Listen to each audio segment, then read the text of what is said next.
I just keep trusting my Lord. I just keep trusting my Lord as I walk along. I just keep trusting my Lord, and He gives us song. Though the storm clouds darken the sky, or the heavenly trail, I just keep trusting my Lord. He will never fail. He's a faithful friend, such a faithful friend. I can count on Him till the very end. Though the storm clouds darken the sky, or the heavenly trail, I just keep trusting my Lord. He will never fail.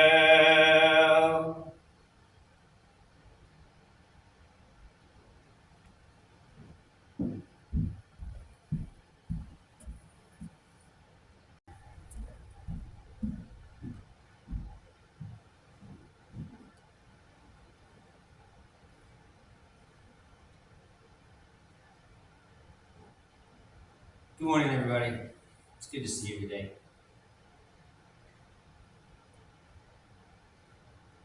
In Exodus, it is said that people were exceeding and multiplying, and that the Egyptians noticed them and were a little bit afraid of them. They were worried that the children of Israel would side with their enemies in a war, so the Egyptians enslaved them and made them build grand cities and all the other tasks that the Egyptians did not want to do for themselves.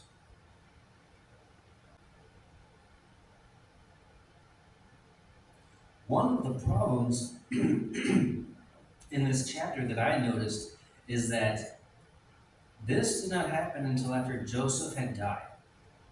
Joseph was the leader of the children of Israel at this moment. And when he passed away, the new leader of the children of Israel and the new leader of the Egyptians did not know each other.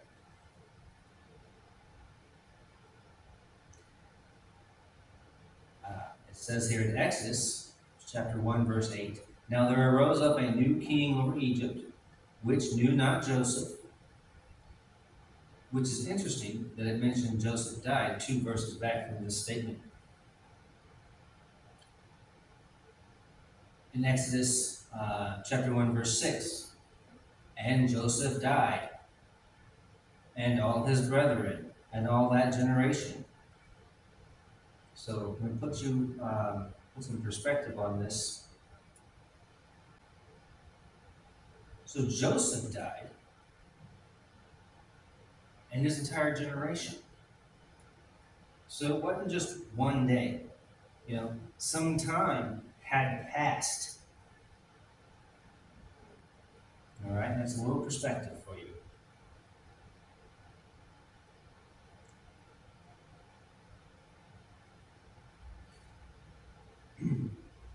So the new leader of the children of Israel that was being prosperous did not think to go meet the other leaders of the kingdoms around him. That lack of foresight caused the neighboring kingdom, the Egyptians, to get nervous. That's why they got enslaved. Exodus chapter 1, verse 10, the Egyptians said, "Come on, let us deal wisely with them, lest they multiply, and it come to pass that, when there falleth out any war, they join also unto our enemies and fight against us. And so get them up out of the land." Now, my biggest problem with this is when it says Joseph died, and also says his brethren in that generation, which would mean some time had passed since Joseph died, and still nobody reached out. In Genesis, it makes a huge point to let us know that Jacob knew the Egyptians well, and that the Egyptians knew Jacob very well. So well, in fact, they mourned him to the point an additional nation noticed. They knew each other.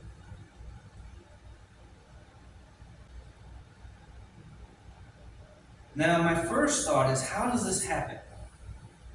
And you have to think about your own life and situations that you've gone through and try to relate. When I realized I had cousins that I was raised with, like sisters and brothers, but when we grew up, we don't actually visit each other's houses. And I don't know anything about their kids, other than that they're healthy and doing well. We know who the other family members are, and they know us. But it would not surprise me if when my cousins have kids, the kids won't know who I am. And I'll probably still be alive, Lord willing. But I'm not the leader of an entire people group. I'm not even the leader of this family. I'm not trying to pass judgment. I'm trying to pose the question, how can something like this be avoided? In order to be a protector, a provider, such things need to be thought of. Now, don't raise your hands. I'm not asking you to say anything or admit to anything. You don't answer to me at all. You answer to God. So, in your heart, just listen. How many people talk to your neighbor because you have an actual friendship with them? How many people talk to your neighbor because they're doing something and you're curious and you want to know what it is?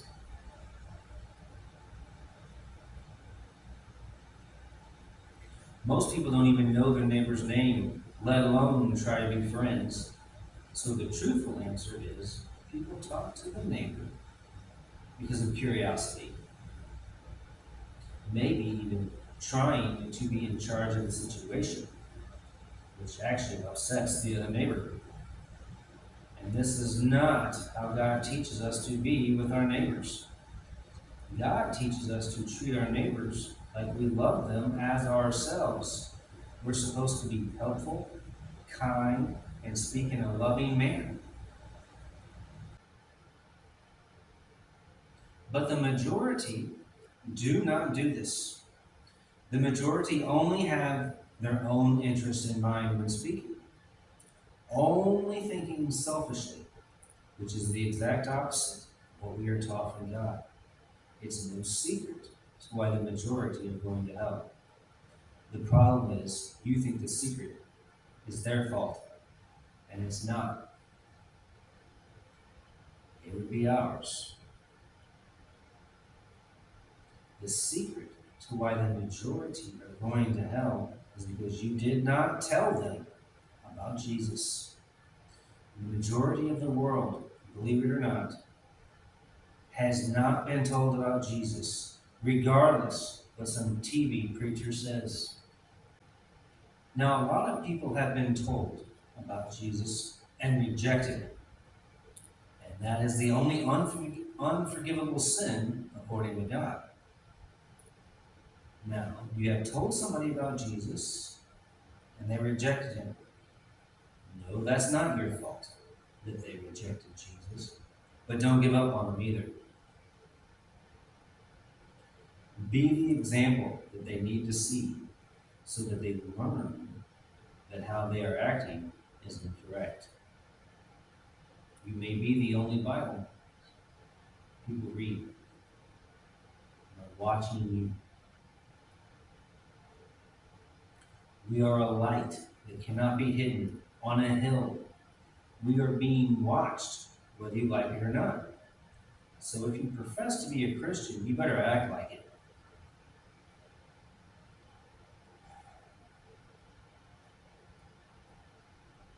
You better act like it.